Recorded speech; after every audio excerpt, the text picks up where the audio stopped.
We good, James? Okay, Heidi ho, everyone, and thank you for joining us for Sunday Market Update. My name's Jeff Pine, and I'm coming to you live from Tasmania, Australia, where it is starting to get cool.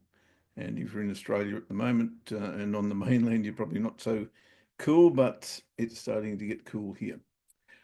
I'm thrilled to be here today because there's I actually can't see anything here, so I'm hoping that you can see me. If somebody could let me know that, that would be fantastic. And certainly if you can hear me, that would be even better. Probably better. There we go. I can see a picture now. There's something I need to address, and I'm sure you can see my little mate. Thank you, Desmond. I'm sure you can see my little mate here. There is definitely an elephant in the room at the moment in terms of trading markets. And it would be impossible to ignore that elephant in the room. I don't know whether I should call it Donny or Trumpy or whatever, but there is something in the room that needs to be addressed. And, you know, over the years of my trading experience, I've had various issues come up. Global financial crises come to mind. Brexit comes to mind. Um, what was that thing we went through? A pandemic called COVID. That comes to mind. And of course, Donald Trump's first foray into the presidency of the United States also comes to mind. In fact, it comes to mind so much that a couple of months ago, 3, 4 months ago now, maybe 5 months ago now, it became of such interest to me on Donald Trump's second foray into the presidency that I thought it was kind of okay and cool to look back and what happened in his first presidency. So I want to go back and share that with you now, um, and see exactly how that's panned out. Those of you who were with me at that time will remember that I went through a few, not necessarily predictions, but a few um, assets that I thought might be interesting to have a look at and see how much the uh, the past reflected the future. You should be able to see my screen now, which is a slideshow, and I'll make it a bit bigger. There we go. You should now be able to see my dollar index chart. And what you're looking at is in 2016, and these lines I've drawn on my chart were, or the left-hand line was the election date in America. The left-hand red line, this one here, was the election date in the US, which was the first week in November, as it always is. And the one on the right is the inauguration date. And in 2016, when Trump was first elected, that's what the market did initially on the dollar, the US dollar. And that's what it did after the inauguration. So the inauguration obviously is when Trump took office. So it was interesting to note in my world that price rallied after Trump was elected and then fell away dramatically over time after he took office. So the promise of him coming in and the reality of him being the actual president. Here's what happened in the recent election. So similar to what we saw in the result of the election, we saw the market or the dollar rally. And it's interesting to note as we noted at the time, 1, 2, 3, 4, 5, 6, 7, 8, 9, say 2 months, which is the difference, obviously 2 and a bit months, which is the difference between um, the election and the inauguration. Very, very similar period, as you might imagine. And then we saw that fall away. The dollar in 2024 crashed after he took office. In January 2025, election here, inauguration there. That was the first thing we looked at, the dollar. The next thing that we looked at, and I'm going to go back, I'm going to go forward, sorry, and show you exactly what's happening now. The next one was gold. And gold,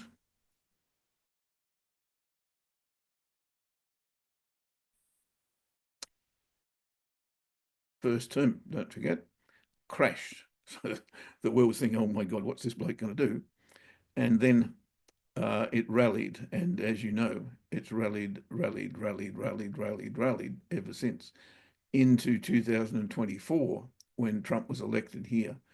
Got a little bit of a sell-off as we did in 2016 and going into 2017 here where it rallied. We're now going into 2025, which is here the inauguration. And of course, we've gone from wherever that was, 2,700 to 3,100 odd. So gold was, of course, a beneficiary of the Trump election. Euro versus the dollar got that a little bit high. Sorry, you can't. Whoops, let's go back again. Euro versus the, am I right there? Sorry, I lost a couple of things. Euro versus the dollar going back to 2016 crashed on the election of Donald Trump and then rallied after the inauguration, rallied substantially. Have we seen something similar? In 2024, we saw the election here, euro dollar sold off, and post the inauguration, we saw and are seeing a euro dollar rally. Is that to continue? Well, let's go further into the story. Here's now what we're looking at. Gold, which we just had a look at in 2016 and 2020. Here's that period right here. And gold actually rallied 68% after the inauguration, but it took 3.5 years to do that until we hit that high. It's not the high now, but it was the high at that point. I don't know why I've got this, and I hope you can see the full screen here. Maybe I can't even squash it. Sorry about that. But it looks to be overblown. Anyway, I hope you can see it. Currently, here's the election, here's the inauguration.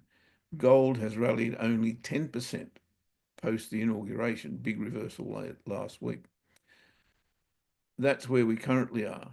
So if you compare 68% post the inauguration in 2016 versus currently 10%, and yes, we're only 2 months in versus 3.5 years, that's what we saw after the inauguration. And then we went sideways for a period of time, came back to the breakout point, and then just went berserk, went nuts, as you've witnessed in the last little bit. The next one I wanted to look at was euro dollar. And back in 2016, we saw a 22%, after the inauguration, but it took 24 months, so 2 years for euro dollar to rally to that point, 22% rally. Currently, we've got a 4.5% rally after the inauguration in that same 2-month period. Had a big reversal, well, came off the high. I won't call it a reversal. We came off the high there at the end of last week. And that's interesting to me as well. But if you look at that, 22%, yes, 24 months, 4.5% in 2 months. Interesting statistic, in my humble opinion. And I will draw a conclusion from this, guys. I'm just not just pointing this out to you. I'm going to draw a conclusion from it, or my conclusion anyway. This is oil versus the US dollar. Back in 2016, it fell by 8% in 3 months before it took off. It rallied.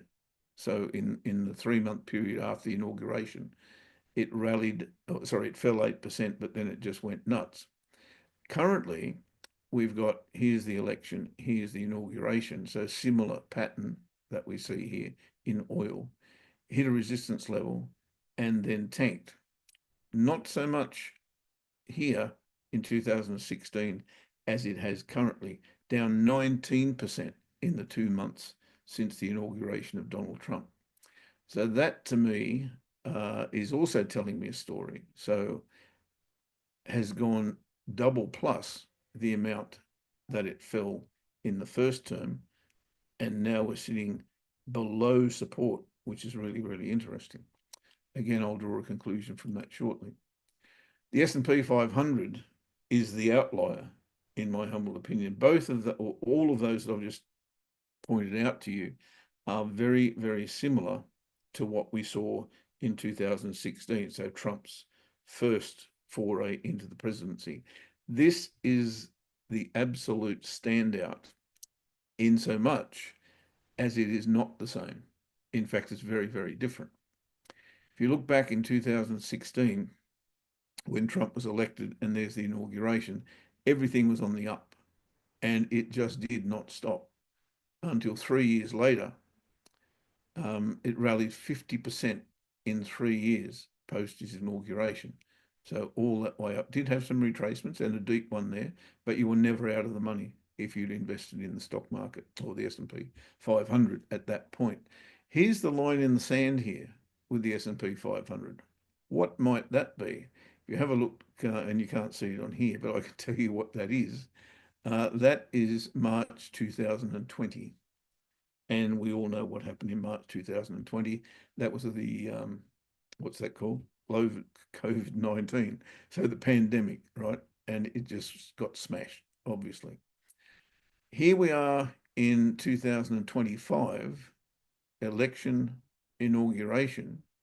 The market has done pretty much the exact opposite of that. In fact, it looks more like a black swan event. Will I call it that? It looks more like that to me right now than it did when Trump was elected, or when Trump's inauguration was back in 2016. So we're seeing a complete reversal. What does that say to me? Well, it says to me that the stocks are not in sync, if you like, with currencies.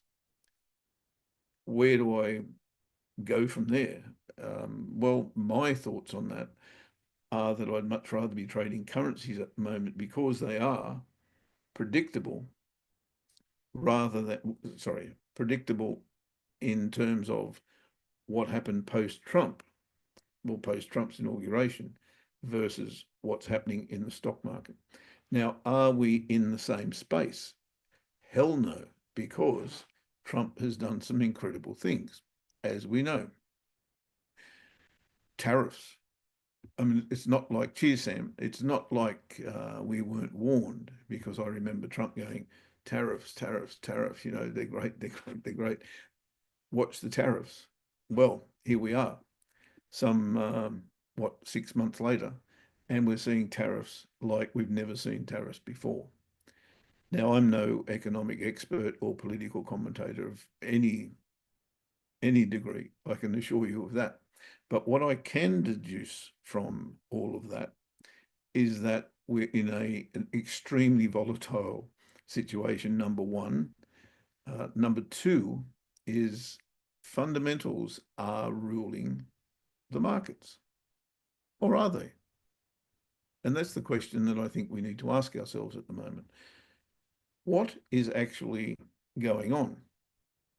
Are the fundamentals, and certainly the fundamentals are making a difference in the stock market like no tomorrow, and are they making the same difference in currencies? Well, I think day to day, probably yes, they are.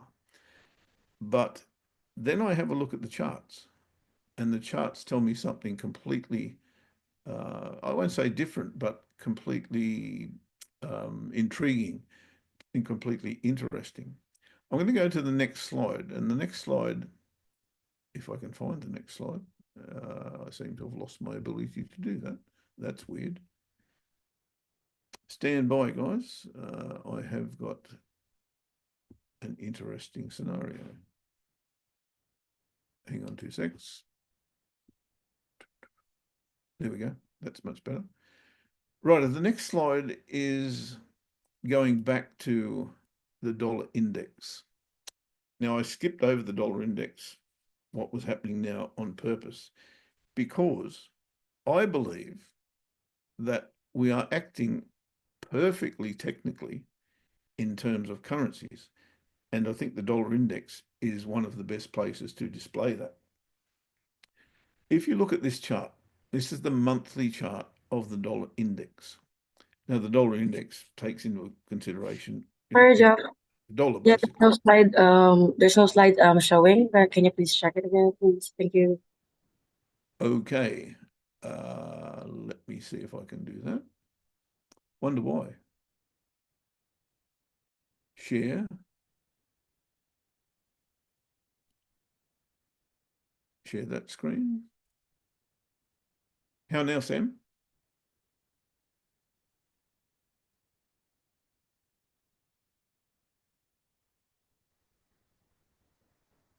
Okay, cheers. Thank you. So back to what I was saying. Um, I believe that we are in a fundamental, and certainly the market sentiment is fundamental, right? But I also believe that what drives the market, let's say it's fundamental, only drives it to a technical point, which gives us the advantage, in my humble opinion, because if we recognize those technical points, we can trade with or off them. And I think that's really, really important at this point in time to understand. The dollar index, which is what I'm now showing you here, back in 2016, as we had a look before, it actually fell 13% in the 3-month period following Trump's inauguration. Went up as a result of the election, then came down 13% in that 3-month period. We're only 2 months into it at the moment, and the 2 months that we're into now have also been quite negative. Now, if we go to um, a Disney world or a world in which everything's perfect, then we're going to say that if the current market follows the previous market in Trump, then we're going down 13% on the dollar index, which takes us down to what, 94.75 or whatever I've got there. That's our 13% target. Now, am I going to trade that to there? Probably yes, if I can. Maybe not on the dollar index, but on something else, maybe euro dollar, and we'll have a look at that in a tick as well. But my thesis goes with the technicals, which is I'm a technical trader. I'm not a fundamental trader. But I think the fundamentals are working with me here. And therefore, if I can align the fundamentals with the technicals, happy days. Isn't that what we're trying to do?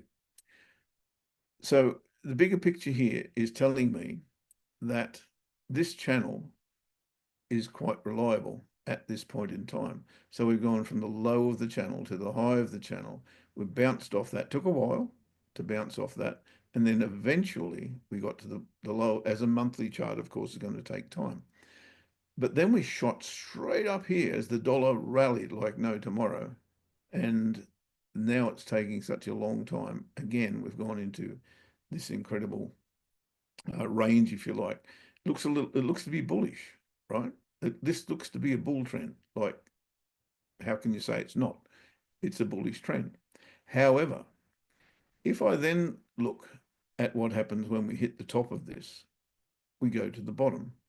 Top of this, okay, we're stalled, but I believe we're headed to the bottom. Maybe break the bottom and hit our 13% target, maybe go beyond that. I've got a very strong opinion that the dollar is on borrowed time anyway. So for that reason, I'm a bear, sorry, and I will be a dollar bear until the proven different. Where we are currently in this monthly cycle, if you like, where we've gone up and down, we're in an incredible sideways range, but we've had a false break of that resistance area, which was the ascending channel or top of that box or whatever you want to call it. And here we are now in this scenario where Trump's inauguration saw the dollar fall 13%, and now I'm of the same opinion. So technically and fundamentally, I've got to be a dollar bear. Where does that leave me in terms of how do I trade this? Well, nothing's changed in my world. So what I want to do now is get out of this.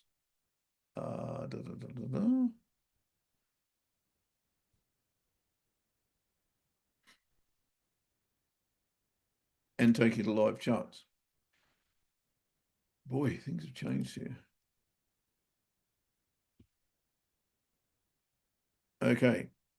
With any luck at all, you guys can now see my euro dollar chart. Actually, I'm seeing black.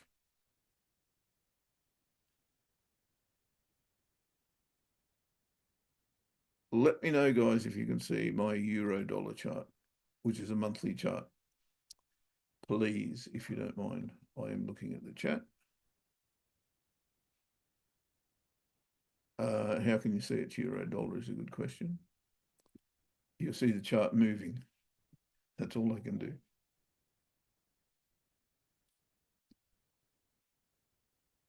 Can you see euro dollar chart, guys? I've got my cursor going in circles.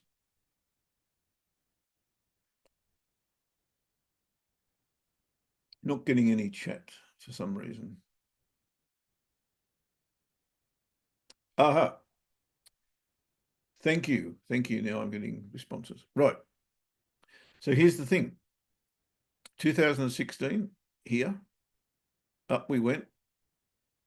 2024, here we go. Up we're going. And going back to my thesis, which is when we've got a structure in place, this being a structure, this descending channel, and blind Freddy can see that we're in a downtrend. So we're getting lower highs, lower lows, lower highs, lower lows, right? I would contest that at the moment. I can't argue with it, right? It's sound principle, no question, because we are getting those lower highs and lower lows. However, have we turned the corner? Is the question that I pose to myself. If I go a bit tighter, you can see that the last time we hit an extreme of this channel was to the downside.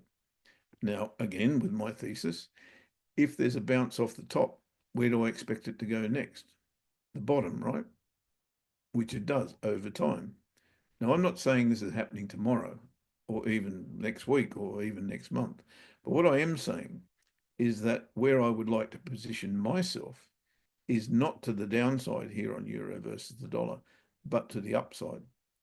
And certainly to this level here. Following what happened with euro dollar here, we went from 103 to 126.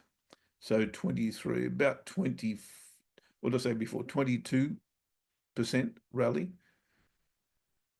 If we got a 22% rally right now, then we would go from 1.02 to about 1.25 or thereabouts, which would coincide with this level here. I've been a little bit ambitious in going to there, but I think that's the actual target, 126-ish. So that's where I'm at with euro dollar. I believe that the charts will tell me everything I need to know. I also believe that it will take some time for that to unfold. Why will it take some time for that to unfold? Because the market is volatile. The market is very volatile, given that we've got a man possessed, if you like. And that man is currently on a power surge. He's just doing his thing, right? I think he's got mates. And without going into politicals, I think, in fact, I should stay away from that because I'm not an expert. But I believe that we're seeing fundamentals driving the market to technical levels. I want to go through that just before I leave you by going through what's happening on what I call game changers. Those of you who have seen me before will know that I like to isolate game changer bars. Are you seeing the new screen, guys? I'm sorry to ask these questions all the time. This one is has got a market scanner on it. If you can let me know you're seeing that screen, that would be great. Awesome. Thank you, Cleon. So here's why I think what I think. Isolating game changer bars. Now, game changer bars, for those of you who haven't seen me before, will be like, what the hell is he talking about?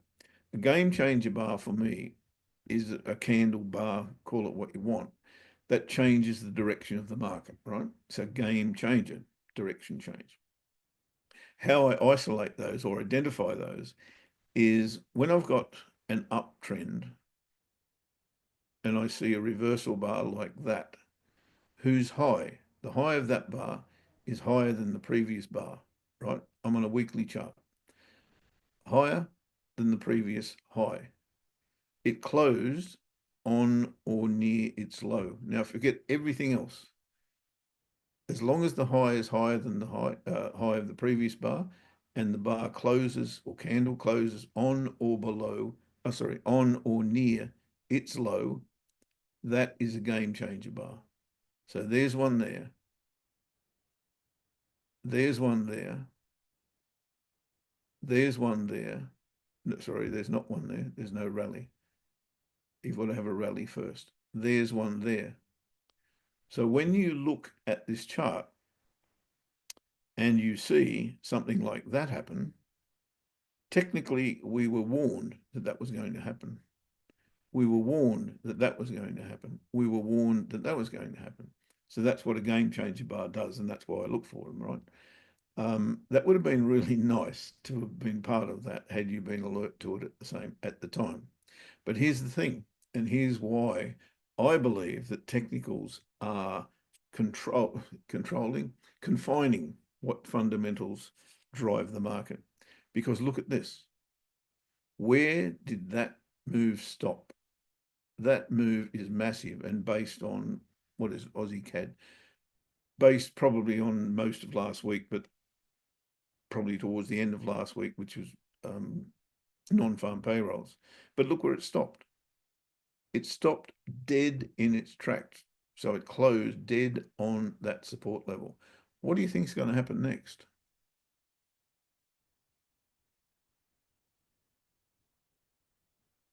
Well, here's what I think. I think it's going to bounce.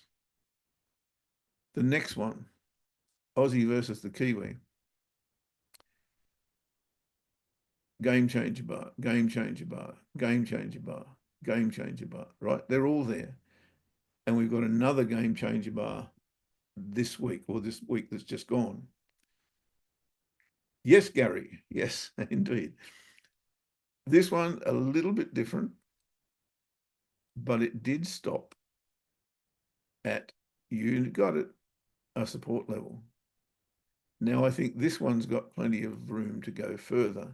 But that said, do you think I'm going to put an entry there and wait for that to fall? No, I'm not, because I think that big move is an, if you like, emotive move. And when I see an emotive move, like we're seeing last week in those massive, massive moves that we saw, the very first thing I think of is, well, hang on a minute. Is that emotion really apt? Is it in sync with what the market's actually doing? If it is, fine, but look where it stops. It stops on the support level. I'm not going to hold you up too much longer, guys. I'll just point out a few more of these. This one's different because it's broken through that level. That's a strong sign that we've got further downside because it's just gone through that support level big time. That's Aussie dollar. Swissy versus the yen. Not so much a big move last week, but it does give us a game changer bar to the upside.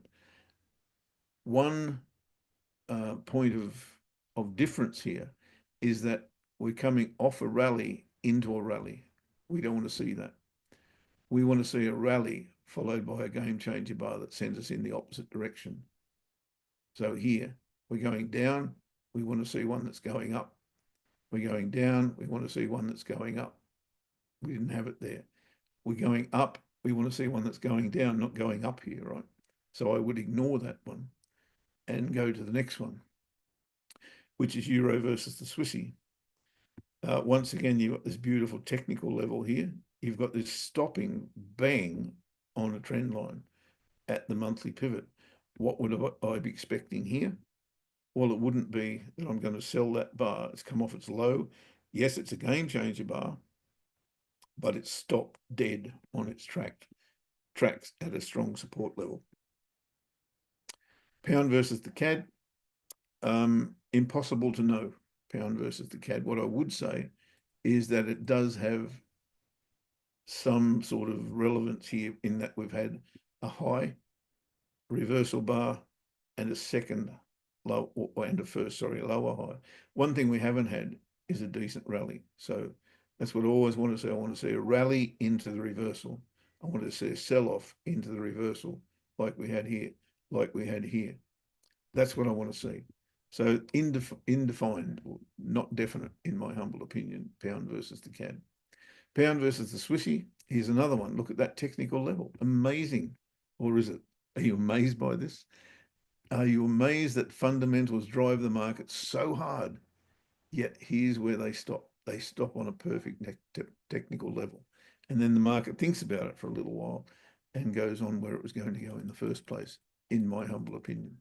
So what's my point? My point is that as strong as the fundamentals are, as big as this elephant is in the room, the technical levels will work. They have to be strong, and you have to be aware of them, and you have to either A, get out of where you are, or a portion of where you are, be safer, or look for the bounce. Not saying it won't still go in that direction, but I think you'll get a bounce at those strong technical levels. So guys, that's pretty much it. What am I going to trade? Look, I'm a big fan of euro versus the dollar at the moment. How can I find an entry? Well, I think it's worth your while to look at what the market's doing in terms of technicals. Look at this, beautiful. It's symmetrical almost. In fact, it is symmetrical. What happened over here, right? Down, up, down, up, down, up, that is happening exactly over here. We're seeing exactly the same thing happen. Is that over? Well, probably, and I'm not sure if you can see what I'm seeing, right? But this side of this red line looks to be happening exactly the same on this side of that red line. Interesting. And there is the Trump factor, if you like. Election, inauguration, big difference. He's pulling the strings, guys, but he's only pulling the strings to beautiful technical levels, in my humble opinion. I would recommend that you have a good look at them and see where A, the targets are, and B, where the market could turn. I hope you've gained something from that or enjoyed the presentation, if nothing else. And someone else will be back next Sunday to do another Sunday market update. Thanks, Sam, for looking after. It's been a little bit of a thumbsy thing. My apologies for that. Have a great week ahead, guys.